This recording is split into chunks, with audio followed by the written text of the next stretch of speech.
అది మహేంద్రవరం అని ఒక అందమైన పల్లెటూరు.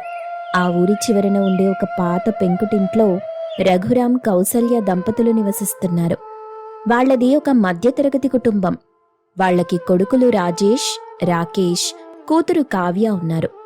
కౌసల్య గారికి తరచుగా అనారోగ్యం చేస్తుండడంతో ఇంటి బాధ్యతలు మొత్తం తన భుజాన వేసుకుంది ఆ ఇంటి ఆడపడుచు కావ్య. ఎన్ని కష్టాలున్నా ఒక చిరునవ్వుతో వాటిని ఎదుర్కొంటుంది. కావ్య ఇప్పుడు ఓపెన్లో డిగ్రీ చదువుతుంది.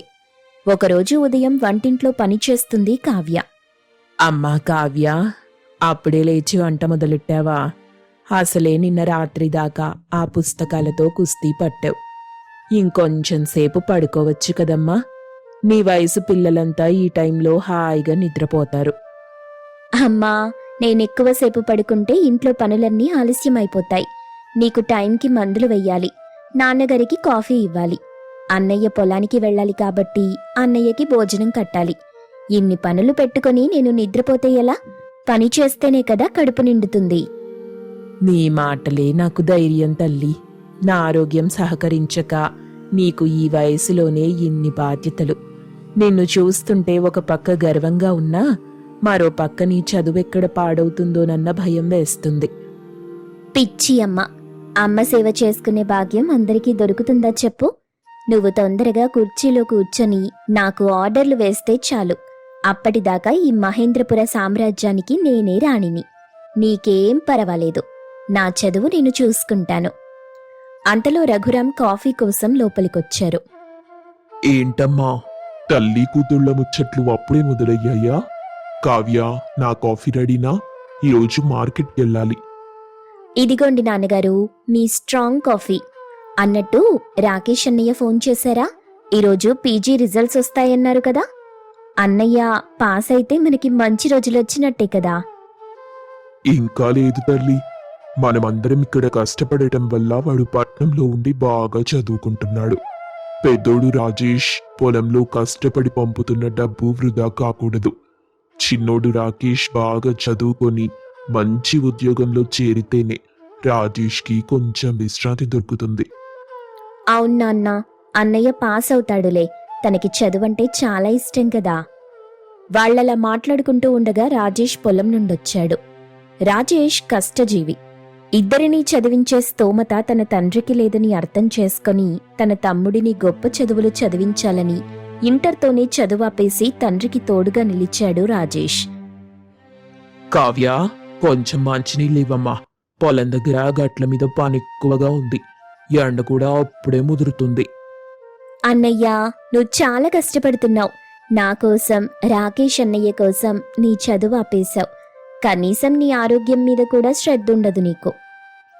మనం కష్టపడితేనే కదా రాకేష్ పట్నంలో నిశ్చింతగా చదువుకుంటాడు. మన ఇల్లు సంతోషంగా మన కుటుంబం గౌరవంగా బతకాలంటే ఎవరో ఒకరు మట్టిలో దిగాలి కదా కావ్య. నాకేం పర్వాలేదులే, అయినా మన కుటుంబం మంచి స్థాయికి వస్తే చాలు నాకు. అన్నయ్య, నాకు ఒక ఆలోచన వచ్చింది. నాన్నగారు, అమ్మా, మీరు వినాలి. ఏంటమ్మా ఆలోచన? నాన్న, ఎన్నాళ్ళని అన్నయ్య ఒంటరిగా ఉంటాడు? అన్నయ్య ఈ మధ్య తన ఆరోగ్యం గురించి సరిగా పట్టించుకోవట్లేదు.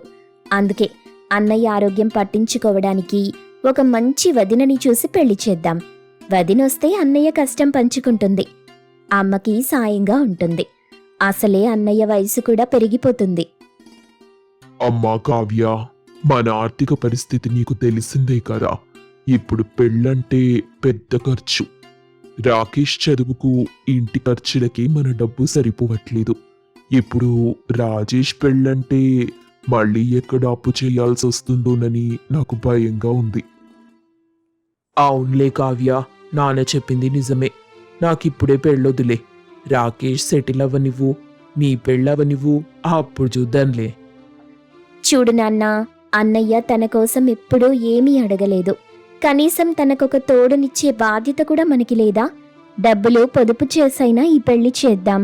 అన్నయ్య సంతోషం కంటే మనకేదీ ముఖ్యం కాదు. అయినా వదినొస్తే నేనింకా బాగా చదువుకుంటాను. పనులన్నీ ఇద్దరం పంచుకుంటాం కదా. కావ్య చెప్పింది నిజమేనండి. ఎంత చిన్న వయసులో ఆ పిల్ల ఇంటి గురించి ఎంత గొప్పగా ఆలోచిస్తుంది. మనం ధైర్యం చేద్దాం, సంబంధాలు చూడండి. రఘురాంకి కావ్య పరిణతికి తన కుటుంబంపై తనకున్న ప్రేమకు కళ్ళు చెమర్చాయి. రాజేష్కి మంచి సంబంధం చూడ్డం మొదలెట్టాడు. కొన్ని రోజుల తరువాత రాజేష్కి పక్కూరి అమ్మాయి కీర్తితో వివాహం నిశ్చయమైంది. కీర్తి మధ్యతరగతి కుటుంబం నుండి వచ్చిన పద్ధతైన అమ్మాయి.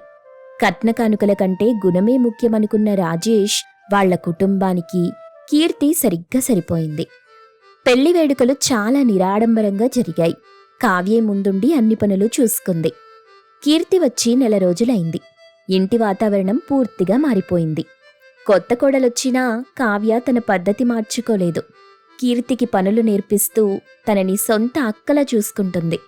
వంటగదిలో కీర్తి కావ్య సాయంత్రం వంట చేస్తున్నారు. కావ్య, నువ్వసలేలా ఇంత ఓపికగా ఉంటావు? పొద్దున్నే లేచి అన్ని పనులు చేస్తావు. మళ్ళీ మధ్యాహ్నం అన్నయ్యకి పొలంలో సాయం చేస్తావు. మధ్యలో చదువుకుంటావు. నీకు నీరసం రాదా? వదినా, మనకొక పని ఇష్టమైతే మనకా పని కష్టం తెలీదు. అయినా మీరొచ్చాక నా పనిభారం మొత్తం తగ్గిపోయింది. ఈ మధ్య మా అమ్మ ముఖంలో ఆ వెలుగు చూసారా? మీరింట్లో అందరితో భలే కలిసిపోయారు. మీ రాకతో ఈ ఇంటికి ఒక కలొచ్చిందొదినా. నన్ను పొగడటం ఆపు కావ్య. కానీ నిన్ను చూస్తుంటే నాకు చాలా ఆశ్చర్యంగా అనిపిస్తుంది. ఈ రోజుల్లో చదువుకునే ఆడపిల్లలు ఇలాంటి పనులంటే ఆమడ దూరం పారిపోతారు. కానీ నువ్వు అన్ని పనులు నవ్వుతూ చేస్తావు. నా అదృష్టం వల్ల నాకు నీలాంటి ఆడపడుచు దొరికింది. నువ్వు కూడా అంతే వదినా. అమ్మని సొంత తల్లిలా చూసుకుంటున్నావు. అన్నయ్యని ఎంత జాగ్రత్తగా చూసుకుంటున్నావో నాకు తెలుసు. నువ్వు మా ఇంటి మహాలక్ష్మి వదినా. అంతా నీచలవే కావ్య. నువ్వే కదా పట్టుబట్టి మీ అన్నయ్య నొప్పించి నన్ను ఇంటికి తీసుకొచ్చింది. వాళ్లలా మాట్లాడుకుంటూ ఉండగా రాకేష్ పట్నం నుండొచ్చాడు. అతని ముఖం ఎంతో దిగులుగా ఉన్నట్టు కనిపిస్తుంది. వదినా, రాకేష్ అన్నయ్య వచ్చాడు. రా అన్నయ్యా, కూర్చో. కీర్తి వదినా, మనం ఈరోజు పాయసం చేద్దాం. రాకేష్ అన్నయ్యకి పాయసం అంటే చాలా ఇష్టం. రాకేష్ వచ్చాడని తెలియగానే రఘురాం, కౌసల్య కూడా ఆతృతగా అక్కడికొచ్చారు. అందరి కళ్లలోనూ ఒకటే ఆశ, రాకేష్ పీజీ రిజల్ట్స్ ఏమయ్యాయో అని. రాకేష్, పరీక్షల రిజల్ట్స్ వచ్చాయా? పాస్ అయ్యావా నాన్నా? పాస్ అయ్యాను నాన్న. కానీ మార్కులు కొంచెం తగ్గాయి. కొంచెం అలసటగా ఉందిలే. లోపలికెళ్ళి పడుకుంటాను. మార్కులతో పానేముందిరా, నువ్వు పాస్ అయ్యావు, అదే చాలు. రేపటి నుండి ఉద్యోగ ప్రయత్నాలు మొదలెట్టు. ఏ కంపెనీలో అయినా ఖాళీలున్నాయేమో చూసుకో. కాసేపటికి కీర్తి పాయసం గిన్నె పట్టుకుని వచ్చింది. మరిదిగారు, పాయసం తీసుకోండి. రాకేష్ అయిష్టంగానే ఒక చెంచా పాయసం తిన్నాడు. కావ్య తన అన్నయ్య ముఖం చూడగానే ఏదో జరిగిందని గట్టిగా గ్రహించింది. రాకేష్ అబద్ధం చెప్తున్నాడని ఆమె అంతరాత్మ చెప్తోంది. కాసేపటికి కావ్య గదిలో కూర్చొని చదువుకోవాలని ప్రయత్నిస్తుంది. కానీ తన మనసుని చదువుపైన లగ్నం చేయలేకపోతుంది. అన్నయ్య ఎప్పుడూ లేనిది ఈరోజెందుకంత డల్గా ఉన్నాడు? అసలు అన్నయ్య నిజంగానే ఎగ్జామ్ పాస్ అయ్యాడా? లేక ఏదైనా విషయం దాస్తున్నాడా? కావ్య మెల్లగా అడుగులు వేస్తూ రాకేష్ గదివైపు తలుపు కొంచెం తెరిచుంది. రాకేష్ ఎవరితోనో ఫోన్లో మాట్లాడుతున్నాడు. చూడు కుసుమా, మా ఇంట్లో పరిస్థితి బాగోలేదు. నీకు ముందే చెప్పాను కదా. ఇప్పుడు రిజల్ట్స్లో నేను ఫెయిల్ అయ్యానని తెలిస్తే మా నాన్న గుండె ఆగిపోతుంది. ప్లీజ్, ఇప్పుడు నేను నీకు డబ్బు ఇవ్వలేను. మా అన్నయ్య పొలం పనులు చేసి పంపించిన డబ్బులన్నీ నువ్వడిగిన గిఫ్టులకే సరిపోయాయి. అవతలి నుండి ఏదో శబ్దం గట్టిగా, కోపంగా వినిపిస్తుంది. రాకేష్ ముఖం చెమటలు పడుతుంది. అలా అనకు కుసుమా. మన పెళ్లి గురించి మా ఇంట్లో ఇప్పుడే చెప్పలేను. నేను ఫెయిల్ అయ్యాను. డిగ్రీ సర్టిఫికెట్ కూడా తాకట్టులో ఉంది. ప్లీజ్, నాకు కొంచెం టైం ఇవ్వు. అలా కాసేపు ఫోన్లో మాట్లాడిన తరువాత రాకేష్ భయపడుతూ ఫోన్ కట్ చేశాడు. వెనక్కి తిరిగి చూడగానే గడప వద్ద కావ్య నిలబడి ఉండటం చూసి రాకేష్ భయపడ్డాడు. అన్నయ్య, ఎవరితో ఫోన్లో మాట్లాడుతున్నావు? నిజం చెప్పు. నీ పీజీ రిజల్ట్స్ ఏమయ్యాయి? కుసుమ ఎవరు? అసలు పట్నంలో ఏం చేస్తున్నావు నువ్వు? కావ్య అలా అడిగేసరికి ఏం చెప్పాలో అర్థం కాక షాక్లో ఉండిపోయాడు రాకేష్. అతని కళ్లలో అపరాధ భావం, భయం స్పష్టంగా కనిపిస్తున్నాయి. కావ్య, నువ్వు విన్నది ఎవరికి చెప్పకు కావ్య. ప్లీజ్, నాన్నకి తెలిస్తే ఆయన చాలా బాధపడతారు. నువ్వు చేసిన పనికి నాకు చాలా కోపమొస్తుందన్నయ్యా. రాజేష్ అన్నయ్య పొలంలో ఎండకి ఎండి వానకి తడిసి సంపాదించిన ప్రతి రూపాయి ఇలా గిఫ్టుల కోసం తిరగడానికి ఖర్చు చేశావా? మమ్మల్ని అందరినీ నీకెలా మోసం చేయాలనిపించిందన్నయ్యా? నన్ను క్షమించు కావ్య. కాలేజ్లో నాకు కుసుమ పరిచయమైంది. తనంటే నాకు ఇష్టం ఏర్పడింది. తన కోసం తిరిగి చదువు నిర్లక్ష్యం చేశాను. తనని ఇంప్రెస్ చేయడానికి, తనకి ఖరీదైన గిఫ్టులు ఇవ్వడానికి నా కాలేజీ ఫీజులు కూడా వాడేశాను. ఇప్పుడు తనకి కొంత డబ్బు కావాలంటుంది. నేను పీజీ పాస్ కాలేదు కావ్య. 3 పేపర్లు ఫెయిల్ అయ్యాను. కావ్యకి ఒక్కసారిగా ప్రపంచం తిరుగుతున్నట్టనిపించింది. ఒక పక్క తండ్రి నమ్మకం, మరొక పక్క రాజేష్ అన్నయ్య త్యాగం, ఇప్పుడు రాకేష్ అన్నయ్య చేసిన ద్రోహం. చూడన్నయ్యా, నువ్వు చేసిన తప్పుకి శిక్ష అనుభవించాలి. కానీ ఈ నిజం నాన్నకి, రాజేష్ అన్నయ్యకి తెలిస్తే వాళ్ళు తట్టుకోలేరు. కానీ నీ వల్ల మన కుటుంబం రోడ్డు మీద పడకూడదు. కావ్య కళ్ళలో ఒక నిశ్చయం కనిపించింది. రాకేష్ని కుసుమ నిజంగానే ప్రేమిస్తుందా లేక వాడుకుంటుందా? రాకేష్ పైనే నమ్మకం పెట్టుకున్న ఆ కుటుంబం పరిస్థితి ఏంటి? రాజేష్ త్యాగం, కావ్య కష్టం ఇప్పుడు బూడిదలో పోసిన పన్నీరేనా? ఈ విషయాలకి సమాధానం తెలియాలంటే తరువాతి ఎపిసోడ్ చూడాల్సిందే. రాత్రంతా కుసుమకు నిద్రే పట్టలేదు. ఒక్కోసారి లేచి నీళ్లు తాగి తిరిగి పడుకుంది. అయ్యో, నేను వారం రోజులు వంట చెయ్యాలా అని ఆలోచనలోనే ఉంది. ఇక ఉదయాన్నే అందరికంటే ముందే లేచి కిచెన్లోకి వెళ్ళింది. అక్కడ గిన్నెల శబ్దం విని, అమ్మో అమ్మో, ఏంటింత పొద్దున్నే కిచెన్ నుండి అంత శబ్దాలు వస్తున్నాయి? అవునత్తయ్యా, పదండి చూద్దాం ఏమైందో అంటూ వెళ్లారు. తీరా చూస్తే కిచెన్లో కుసుమ వంట చేయడానికి సిద్ధమవుతూ కనిపిస్తుంది. ఏంటమ్మా ఇది? మొదటి రోజే కిచెన్ని అల్లకల్లోలం చేసేసావు. ఏం చెయ్యనత్తయ్యా, నాకెక్కడ ఏదుందో అస్సలు దొరకట్లేదు. అది సరే, చేతికి ఆ గ్లౌజ్లేంటి? తలకి ఆ క్లాత్ ఏంటి? మూతికి ఆ మాస్క్ ఏంటి? అంటే అక్క, వంట చేసేటప్పుడు నాకేం కాకూడదని. హోటల్లో షెఫ్స్ కూడా ఇంత కేర్ తీసుకోరు తెలుసా? అంటే అక్క, మన జాగ్రత్తలో మనం ఉండాలి కదా, అందుకే. వంట చేయటం రాదు గాని ఇలాంటి జాగ్రత్తలు తీసుకోవడం మాత్రం బాగా తెలుసు అని విసుక్కుంటుంది కౌసల్య. దాంతో రఘురాం అక్కడికొచ్చాడు. మీరిద్దరూ ఇక్కడ ఏం చేస్తున్నారు? కుసుమ మాత్రమే కిచెన్లో ఉండాలని చెప్పానా లేదా? చూడండి, 1 గంటకే కిచెన్ని ఎలా చేసేసిందో. ఇక వారం రోజులంటే ఏమైపోతుందో. అవును, నిజమే మావయ్యా. ఏమైనా సరే మీకు కిచెన్తో సంబంధం లేదు. అది కాదండి. నేను చెప్పింది వినండి. మీకేం కావాలో చెప్పి ఇక్కడి నుండి వెళ్ళిపోండి అని రఘురాం అక్కడి నుండి వెళ్ళిపోయాడు. విన్నావుగా ఆయన చెప్పింది? జాగ్రత్తగా చెయ్యి. ఏం చేస్తావో ఏంటో.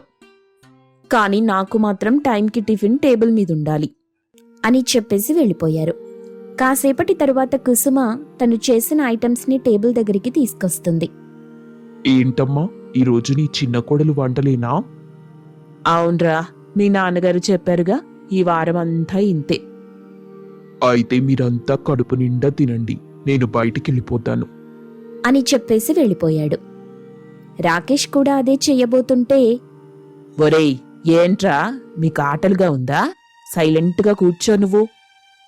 అది కాదమ్మా, అన్నయ్య వెళ్ళిపోయాడు కదా. వాణ్ణి నేను ఆపలేకపోయాను. నేను దొరికిపోయాను. ఏం చేద్దాం, కర్మ. తింటాను, తినక చస్తానా అని విసుక్కుంటూనే టిఫిన్ చేయడానికి కూర్చున్నాడు. కుసుమ ఒక్కొక్కరికి ప్లేట్లో వడ్డిస్తుంది. ఏంటి కుసుమ ఇది? యూట్యూబ్లో చూశాను. అది అది అంటే పేరు కూడా తెలీదా? అంటే మర్చిపోయానండి. చూడడానికైతే పొంగల్లాగే ఉంది, కానీ ఇందులో గుడ్డెందుకుంది? కొత్త వెరైటీ అయి ఉంటుంది మావయ్య అనగానే అందరూ గట్టిగా నవ్వుకుంటారు. దాంతో కుసుమ కొంచెం హర్ట్ అవుతుంది. మరీ వంటరాని నన్ను కిచెన్లో ఉంచితే ఇంతే ఉంటుంది అని మనసులో అనుకుంది కుసుమ. సరిగ్గా 1 పూట టిఫిన్ వండటం రాదు, ఏంటో ఏమో. తినడం మాత్రం బాగా వచ్చు కదా దీనికి. నిజమే రాకేష్, బాగా చెప్పావు అని ఎగతాళి చేయడంతో కుసుమ విసిగిపోయి, అంటే నన్నేదో సాదాసీదా అమ్మాయి అనుకుంటున్నారు. నేను కూడా బాగానే పనులు చేయగలను. ముందు రుచి చూసి చెప్పండి, రంగు చూసి మాట్లాడ్డం కాదు. అయితే చూద్దాం మొదటి రోజు బ్రేక్ఫాస్ట్ రుచి ఏంటో అని అంతా ఒకేసారి నోట్లో పెట్టుకున్నారు. అయ్యో దేవుడా, ఇది పొంగలా లేక పెరుగన్నమా? అబ్బా, అసలు ఉప్పే లేదు. అన్నయ్య బతికిపోయాడు, కానీ ఇది తిని ఉంటే ఇంకా హాస్పిటల్కి పరుగులు పెట్టడమే. అసలు పొంగల్లో ఎగ్ వేయమని ఎవరు చెప్పారు నీకు? అక్క, అది ఏదో కొత్తగా ఉంటుందని యూట్యూబ్లో చూపించారు. నువ్వేం చేశావు? ఎగ్ని మొత్తం ఉడికించి పొంగల్లో వేసి పూర్తిగా కలిసిపోయేలా మిక్సీలో అన్నంతో కలిపాను అని చెప్పడంతో అందరూ ఒక్కసారిగా నవ్వుతారు. సరే సరే, మొదటి రోజే సైన్స్ ప్రయోగం చేశావు. రేపటి నుండి సాధారణ వంటలు చెయ్యమ్మా. అసలు కొంచెం కూడా బాలేదా మావయ్య? నా నోటితో నేను చెప్పలేను, కాస్త టీ అయినా పెట్టివ్వు. నాకు బాగా ఆకలిగా ఉంది, మీరేమైనా అనుకోండి, నేను దీన్ని తిన్న తరువాతే టీ పెడతాను. ఈ పిల్ల మారదు. సరే, ఏదో ఒకటి చెయ్యి అని రఘురాం అక్కడి నుండి వెళ్ళిపోతాడు. అత్తయ్య, అసలు కొంచెం కూడా బాలేదా నిజంగా? లేదనే కదా చెప్పామందరం. సరే సరే, మొదటిసారి కదా, అలాగే ఉంటుందిలే. ఇలా రా, నేను నీకు రుచులు చెప్తాను. సరే అత్తయ్యా. కాసేపటికి కుసుమ చేతిలో పెద్ద పేపర్ ఉంటుంది. ఏంటిది ఇంత పెద్దగా ఉంది? ఏమైనా సరుకుల లిస్టా? లేదక్కా, వంట ఎలా చేయాలని ఒక స్ట్రాటజీ ఇది. అబ్బో, సరేలే. టిఫిన్స్ ఎలాగూ ఫెయిల్ అయ్యాయి, కనీసం లంచ్లో అయినా పాస్ మార్కులు తెచ్చుకో. సరే అక్క. అక్క, నీ లంచ్ మెన్యూ ఏంటి? టమాటో పప్పు, బెండకాయ కూర, వేడివేడి అన్నం. అంతే అమ్మా, చాలా తేలిగ్గా అయిపోతుంది, చేసేయ్. సరే అత్తయ్యా. అలా అని కుసుమ కూర వండుతూ మధ్యలో మిర్చి ఎక్కువ వేసి తనే దగ్గటం మొదలెట్టింది. అయ్యో అయ్యో, ఏంటి ఘాటు? మమ్మల్ని ఏం చేద్దామనుకుంటున్నావసలు? అక్కా, కొంచెం చూడవా, అది మాడిపోతుంది. నాకేం చెయ్యాలో అర్థం కావట్లేదు. లేదు, నువ్వే చెయ్యాలి, మావయ్య గారి రూల్. సరే, నేనే చేస్తాలే. నేనిక్కడుంటే నువ్వేదో ఒకటి అడుగుతూనే ఉంటావు, నేనెళ్ళిపోతున్నా అని కీర్తి అక్కడి నుండి వెళ్ళిపోయింది. ఇక మధ్యాహ్నమవుతుంది. అందరూ భోజనానికి కూర్చుంటారు. కీర్తి అందరికీ వడ్డిస్తుంది. చిన్నోడెక్కడా కనిపించట్లేదు. ఇంకెక్కడుంటాడు? దొరికిందే సందు కదా, వాడు పొద్దున్నే వెళ్ళిపోయాడు. సరే, తినటం మొదలెడదాం. కోడలా, కొంచెం పప్పు వేయి. కుసుమా, పప్పు చేయమంటే సాంబార్ చేసావేంటి? ఈ బెండకాయలు అసలు ఉడకనే లేదు. కుసుమా, నువ్వు లంచ్లో కూడా ఫెయిల్ అయ్యావు. ఇదంతా ఆ మిర్చి వల్లే అక్కా. నువ్వొచ్చి నాకు సాయం చేయాల్సింది కదా. బావుందమ్మా, పోపు వేయడం కూడా రాదన్నమాట అయితే. సరే, ఈరోజు నీ తప్పులేంటో నువ్వు తెలుసుకున్నావు కదా, రేపివి చెయ్యకు. సరే అత్తయ్యా. మరి రోజు రాత్రికేం చేస్తావు? మావయ్య, రాత్రికి కూడా నేనే చెయ్యాలా? అవును, నువ్వే చెయ్యాలి. చెప్పాను కదా, ఈ వారం వంట నీదేనని. సరే మావయ్య, రాత్రికేం కావాలో చెప్పండి. ఎక్కువ కష్టపడకుండా దోశలు వేయి చాలు అని చెప్పడంతో ఆ రాత్రికి కుసుమ ఉత్సాహంగా దోసపిండి కలుపుతుంది. చూస్తుంటే బాగానే చేస్తుందనిపిస్తుంది. అవును కీర్తి, ఉదయం మధ్యాహ్నంలా కాకుండా ఉంటే చాలు, ప్రశాంతంగా తిని పడుకోవచ్చు. అవునత్తయ్యా, ఈరోజేంటో అసలు ఆకలితోనే ఉన్నామనిపిస్తుంది. మీరేం బాధపడకండి, నాకు దోశలు వేయటం బాగా వచ్చు. అవునా, పోనీలే తల్లి, బ్రతికించావు.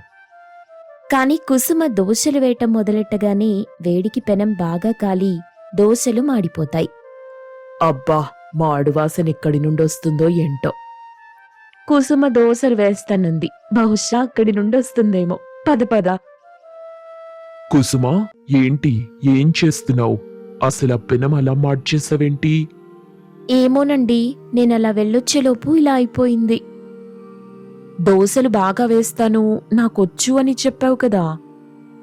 అవును, కానీ అమ్మగారికి పనొచ్చని చెప్పేసరికి పెనానికి కూడా డౌట్ వచ్చినట్టుంది.